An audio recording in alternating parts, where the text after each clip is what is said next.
सुप्रभात मेरे प्यारे बच्चों मैं संजय सर। बच्चों आज मैं आपके कक्षा 6 से पाठ 14 कविता तब याद तुम्हारी आती है पढ़ाने जा रहा हूँ। बच्चों इस कविता के कवि हैं राम नरेश त्रिपाठी जी। तो बच्चों आइए सबसे पहले हम कवि राम नरेश त्रिपाठी जी के जीवनी परिचय के बारे में जानते हैं। जो कवि परिचय है कवि राम नरेश त्रिपाठी जी का। बच्चों हिंदी साहित्य के प्रसिद्ध कवि राम नरेश त्रिपाठी का जन्म सन 1881। बच्चों सन 1881 कहीं इनका जन्म 1889 में भी मिलेगा में उत्तर प्रदेश के जौनपुर जनपद के कोयरीपुर नामक ग्राम में हुआ था। उनकी विधिवत स्कूली शिक्षा नहीं हो सकी थी। उन्होंने अपने प्रयास से हिंदी, बंगला तथा अंग्रेजी का सामान्य ज्ञान प्राप्त किया। उन्होंने 20,000 किलोमीटर पैदल यात्रा कर हजारों ग्राम गीतों का संकलन किया। बच्चों उनकी प्रमुख काव्य रचनाएं हैं मिलन, पथिक, मानसी और स्वप्न। उन्होंने हिंदी, उर्दू, संस्कृत और बंगला में काव्य संकलनों का संपादन किया। उन्हें हिंदी बाल साहित्य का जनक कहा जाता है। उन्होंने उर्दू के प्रचलित शब्दों का भी खुलकर प्रयोग किया। बच्चों इनका निधन सन 1962 ईस्वी में हो गई। मेरे प्यारे बच्चों अब मैं कविता की ओर चलता हूँ। बच्चों कविता है तब याद तुम्हारी आती है, जिसके कवि हैं राम नरेश त्रिपाठी जी। बच्चों इस कविता का कवि प्रकृति के विभिन्न दृश्यों और लीलाओं पर मुग्ध है। जब वह प्रातःकाल चिड़ियों का चहचहाना, कलियों का खिलना, वर्षा में झमझम करती बूंदों का गिरना, चांदनी रात में ओस कणों का बिखरना, झरनों और नदियों का मस्ती से बहना आदि दृश्यों को देखता है, तब उसको इसके रचने वाले विधाता की याद आ जाती है। तो आइए बच्चों कविता की ओर मैं चलता हूँ। सबसे पहले मैं कविता को पढ़ता हूँ। जब बहुत सुबह चिड़िया उठकर कुछ गीत खुशी के गाती है, कलियाँ दरवाजे खोल खोल जब झुरमुट से मुस्काती है, खुशबू की लहरें जब घर से बाहर आ दौड़ लगाती है, हे जग के सृजनहार प्रभु तब याद तुम्हारी आती है। बच्चों जब बहुत सुबह चिड़िया उठकर कुछ गीत खुशी के गाती है, तो कवि राम नरेश त्रिपाठी जी इस कविता के माध्यम से प्रातःकालीन दृश्य का अवलोकन करते हुए बताते हैं कि जब सुबह के समय में यानी प्रातःकाल चिड़िया उठकर खुशी के गीत गाने लगती है, इसी समय जब झुरमुट से मुस्कुराती है, उसी समय झुरमुट से यानी झुरमुट मतलब होता है आसपास की उगी झाड़ियों से खुशबू की लहरें जब घर से बाहर दौड़ लगाती है, यानी जो फूलों की कलियां होती है, पंखुड़ियाँ होती है, वो दरवाजे खोल कर करके मुस्कुराती जान पड़ती है और प्रातःकालीन वातावरण में खुशबू तैरती है, यानी खुशबू की लहरें जब घर से बाहर आ दौड़ लगाती है, हे जग के सृजनहार प्रभु तब याद तुम्हारी आती है। तो कवि राम नरेश त्रिपाठी जी कहते हैं कि उस समय हे प्रभु मुझको आपका स्मरण हो आता है, क्योंकि आप ही इस संसार के सृजन करता हैं, यानी आप ही इस संसार के निर्माता हैं। जब छम छम बूंदें गिरती है, बिजली चमचम कर जाती है, मैदानों में वन बागों में जब हरियाली लहराती है, जब ठंडी ठंडी हवा कहीं से मस्ती ढोकर लाती है, हे जग के सृजनहार प्रभु तब याद तुम्हारी आती है। बच्चों जब छम छम बूंदें गिरती है, बिजली चमचम कर जाती है, इन पंक्तियों के माध्यम से कवि राम नरेश त्रिपाठी जी बताते हैं कि जब आसमान से छम छम कर करके बूंदें गिरती है और बिजली चमक जाती है, तो क्या होता है, मैदानों में वन बागों में जब हरियाली लहराती है, तो उस समय मैदानों वनों बागों में हरियाली लहराने लगती है। जब ठंडी ठंडी हवा कहीं से और ठंडी हवा मस्ती की गमक लेकर के आती है, तब हे प्रभु, हे जग के सृजनहार प्रभु तब याद तुम्हारी आती है। तब हे प्रभु आपकी याद मुझे हो आती है। बच्चों चुपचाप चमकते तारों की महफिल जब रात सजाती है, जब चांद शान से उगता है और दिशा दिशा घुल जाती है, जब ओस रूप में हरी घास चमकीले मोती पाती है, हे जग के सृजनहार प्रभु तब याद तुम्हारी आती है। तो बच्चों चुपचाप चमकते तारों की महफिल जब रात सजाती है, कवि रामनरेश त्रिपाठी जी इन पंक्तियों के माध्यम से बताते हैं कि रात के समय तारे चुपचाप, तारे क्या होते हैं, चुपचाप चमकते रहते हैं और रात की महफिल को सजा देते हैं। बच्चों, महफिल मतलब होता है सभा या गोष्ठी होता है, उस समय अपनी सभा को वो सजाने लगते हैं। जब चांद शान से उगता है और दिशा दिशा धुल जाती है, उस समय चांद भी बड़ी शान के साथ उगता है। जब चांद शान से उगता है उस समय चांद भी बहुत ही शान से उगता है, यानी शान का मतलब होता है ठाट बाट। वह चांद ठाट बाट से उगता है और दिशा दिशा धुल जाती है और ओस अपनी चांद भी बड़ी शान के साथ उगता है। और जब ओस रूप में हरी घास और ओस अपने मोती जैसे कणों को घास पर बिखेर देती है, चमकीले मोती पाती है यानी बिखेर देती है, तो उस समय हे प्रभु ऐसे वातावरण में, हे जग के सृजनहार प्रभु, तब याद तुम्हारी आती है। उस वातावरण में हे सृजनकर्ता प्रभु तुम्हारी हमें याद सहज रूप में हो आती है। झरने जब झरझर झरते हैं, नदियाँ मस्ती में बहती है, जब देश देश की बातें वे सागर से जाकर कहती हैं, जब उतर चांदनी ऊपर से सागर में ज्वार उठाती है, हे जग के सृजनहार प्रभु तब याद तुम्हारी आती है। प्रस्तुत पंक्तियों के माध्यम से कवि रामनरेश त्रिपाठी जी कहते हैं कि जिस समय प्रकृति वातावरण में, यानी झरने जब झरझर झरते हैं, वातावरण में झरने झरझर झरते हैं, नदियाँ मस्ती में बहती है, यानी नदियों में जल मस्ती के साथ बहता है, तब क्या होता है, जब देश देश की बातें वे सागर से जाकर कहती है, तो ऐसा प्रतीत होता है कि ये नदियाँ अपने प्रियतम समुद्र को देश देश की बातें बताती है। जब उतर चांदनी ऊपर से, चांदनी समुद्र में ज्वार ला देती है, यानी सागर में ज्वार उठाती है। जब उतर चांदनी ऊपर से सागर में ज्वार उठाती है, चांदनी समुद्र में ज्वार ला देती है, तब कवि को उस सृजनकर्ता को कैसे याद आती है, तो हे जग के सृजनहार प्रभु तब याद तुम्हारी आती है। तो कवि को उस समय सृजनकर्ता की याद आ जाती है। बच्चों, कविता का सरलार्थ है, कविता है, जब बहुत सुबह चिड़िया उठकर कुछ गीत खुशी के गाती है, कलियां दरवाजे खोल खोल जब झुरमुट से मुस्काती है, खुशबू की लहरें जब घर से बाहर आ दौड़ लगाती है, हे जग के सृजनहार प्रभु तब याद तुम्हारी आती है। सरलार्थ है बच्चों। यूँ तो कवि रामनरेश त्रिपाठी जी इस कविता के माध्यम से प्रातःकालीन दृश्य का अवलोकन करते हुए बताते हैं कि प्रातःकाल चिड़िया उठकर खुशी के गीत गाने लगती है। इसी समय झुरमुट यानी पास पास उगी झाड़ियों से फूलों की कलियां पंखुड़ियों के दरवाजे खोलकर मुस्काती जान पड़ती है। प्रातःकालीन वातावरण में खुशबू तैरती है। कवि कहता है कि उस समय हे प्रभु मुझको आपका स्मरण हो आता है, क्योंकि आप ही इस संसार के सृजनकर्ता यानी निर्माता हो। जब छम छम बूंदें गिरती है, बिजली चमचम कर जाती है, मैदानों में वन बागों में जब हरियाली लहराती है, जब ठंडी ठंडी हवा कहीं से मस्ती ढो कर लाती है, हे जग के सृजनहार प्रभु तब याद तुम्हारी आती है।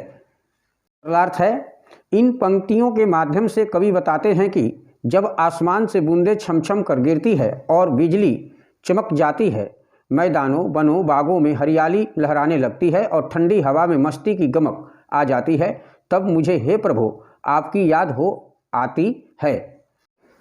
चुपचाप चमकते तारों की महफिल जब रात सजाती है, जब चांद शान से उगता है और दिशा दिशा धुल जाती है, जब ओस रूप में हरी घास चमकीले मोती पाती है, हे जग के सृजनहार प्रभु तब याद तुम्हारी आती है। सरलार्थ है बच्चों। यूँ तो कवि रामनरेश त्रिपाठी जी इन पंक्तियों के माध्यम से बताते हैं कि रात के समय तारे चुपचाप चमकते रहते हैं और रात की महफिल को सजा देते हैं, यानी सभा गोष्ठी को सजा देते हैं। उस समय चांद भी बड़ी शान के साथ उगता है, ओस अपने मोती जैसे कणों को घास पर बिखेर देती है। ऐसे वातावरण में सृजनकर्ता यानी जो निर्माण करता है प्रभु की याद सहज रूप में हो आती है। झरने झरझर झरते हैं, नदियाँ मस्ती में बहती है, जब देश देश की बातें वे सागर से जाकर कहती हैं, जब उतर चांदनी ऊपर से सागर में ज्वार उठाती है, हे जग के सृजनहार प्रभु तब याद तुम्हारी आती है।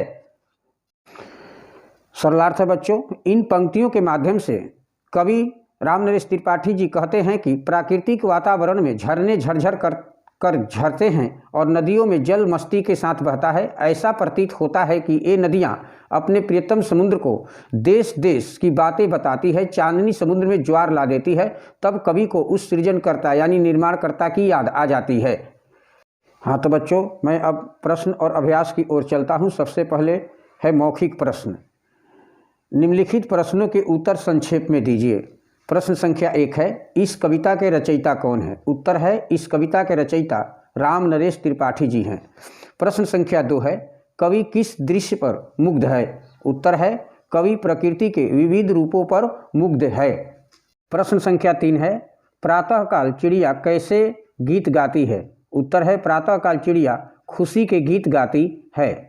प्रश्न संख्या 4 है, बूंदे किस प्रकार गिरती है? उत्तर है, बूंदे छम छम करके गिरती है। आइए बच्चों, लिखित प्रश्न की ओर मैं चलता हूँ। दीर्घ उत्तरीय प्रश्न। निम्नलिखित प्रश्नों के उत्तर लिखिए। प्रश्न संख्या 1 है, किन किन प्राकृतिक दृश्यों पर मुग्ध होकर कवि को ईश्वर की याद आ जाती है? उत्तर है, निम्नलिखित दृश्यों को देखकर कवि को ईश्वर की याद आ जाती है। कलियों का खिलना, चिड़ियों के गीत सुनकर छम छम बूंदों के गिरने का दृश्य, ओस कणों का हरी घास पर मोती रूप में गिरना, आकाश में तारों के चमकने का दृश्य, ठंडी मस्त हवा का चलना, नदियों का मस्ती में बहना। प्रश्न संख्या 2 है, कवि ने प्रातःकाल के वातावरण का सजीव चित्रण किस प्रकार किया है? उत्तर है, कवि ने प्रातःकाल के वातावरण का सजीव चित्रण करते हुए कहा है कि इस समय चिड़िया खुशी के गीत गाती प्रतीत होती है, कलियां खिलकर मुस्कुराती जान पड़ती है। प्रश्न संख्या 3 है, कवि ने वर्षा के सौंदर्य का चित्रण किन शब्दों में किया है? उत्तर है, कवि ने वर्षा के सौंदर्य का चित्रण करते हुए कहते हैं कि जब वर्षा की बूंदें छम छम कर धरती पर गिरती है और बीच बीच में बिजली चमकती है तो बहुत ही सुंदर लगता है। प्रश्न संख्या 4 है, चांद और तारे रात को किस प्रकार सुंदर बनाते हैं? उत्तर है, यूं तो चांद और तारे आकाश में चमककर उसे और सुंदर बना देते हैं। रात की महफिल यानी सभा सजाने में उनका भारी योगदान है। प्रश्न संख्या 5 है, शीतल चांदनी में हरी घास पर झूमते ओस कणों को मोती क्यों कहा गया है? उत्तर है, शीतल चांदनी में हरी घास पर झूमते ओस कणों को मोती इसलिए कहा गया है क्योंकि ओस कण मोती के समान चमकते हैं, दोनों पारदर्शी होते हैं। प्रश्न संख्या 6 है, जब याद तुम्हारी आती है कविता का प्रतिपाद्य 50-60 शब्दों में लिखिए। उत्तर है, इस कविता में प्रकृति के विविध दृश्यों का मनोहारी चित्रण किया गया है। प्रातःकाल चिड़ियों का चहचहाना खुशी के गीत लगता है, कलियां खिलकर फूल बनती है, समस्त वातावरण में खुशबू तैर जाती है, चारों ओर हरियाली छा जाती है, आकाश में चांद तारे चांदनी की छटा प्रस्तुत करते हैं। इन सभी दृश्यों को देखकर सृजनकर्ता प्रभु का स्मरण हो आना स्वाभाविक ही है। स्वप्रसंग व्याख्या कीजिए।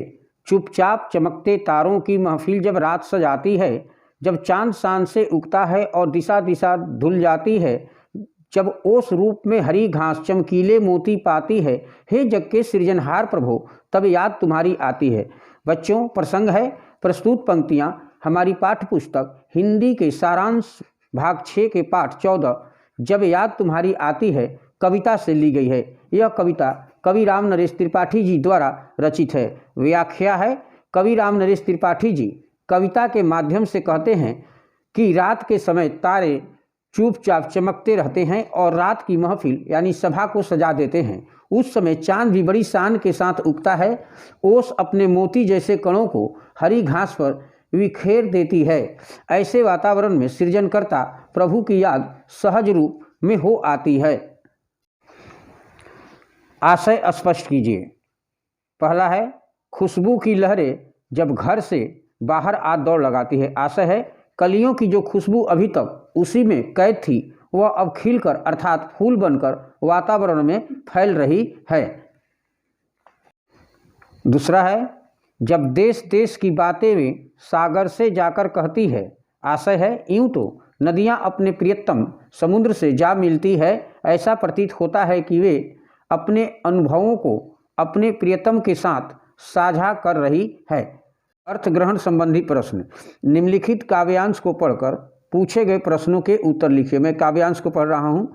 जब छम छम बूंदे गिरती है, बिजली चमचम कर जाती है, मैदानों में वन बागों में जब हरियाली लहराती है, जब ठंडी ठंडी हवा कहीं से मस्ती ढोकर लाती है, हे जग के सृजनहार प्रभु तब याद तुम्हारी आती है। प्रश्न पहला है, वर्षा के समय कैसा दृश्य उपस्थित हो जाता है? तो वर्षा के समय छम छम करके बूंदें गिरती है, बिजली चमक जाती है। दूसरा है, मैदानों वन बागों में क्या लहराने लगती है? तो मैदानों वन बागों में हरियाली लहराने लगती है। तीसरा है, मस्ती ढोकर कौन लाती है? तो मस्ती ढोकर ठंडी ठंडी हवा लाती है। चौथा है, ऐसे वातावरण में कवि को किसकी याद आ जाती है? ऐसे वातावरण में कवि को ईश्वर की याद आती है। बहुविकल्पी प्रश्न, जिसे हम मल्टीपल चॉइस क्वेश्चन कहते हैं। नीचे लिखे प्रश्नों के उत्तर का सही विकल्प चुनकर उसके सामने ठीक का चिन्ह लगाइए। पहला है, खुशी के गीत कौन गाती है? क है चिड़िया, ख है तितलियाँ, ग है सखियाँ, घ है लहरें। तो खुशी के गीत कौन गाती है? तो खुशी के गीत चिड़िया गाती है, यानी क। दूसरा है, प्रभु को क्या कहकर संबोधित किया गया है? सृजनहार क, ख जग के हार, ग चमकीला, घ हरियाली। तो प्रभु को क्या कहकर संबोधित किया गया है? तो क सृजनहार कहकर के संबोधित किया गया है। भाषा अध्ययन है।